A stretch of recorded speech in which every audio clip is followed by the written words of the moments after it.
बेटी हो गई अब अनाथ हो।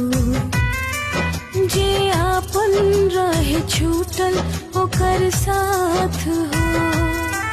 सब लूट गइल भाग रूठ गइल माई बाप के हाथ सर से उठ गइल। दुखवा पहाड़ जैसा अब सहलो न सहाता।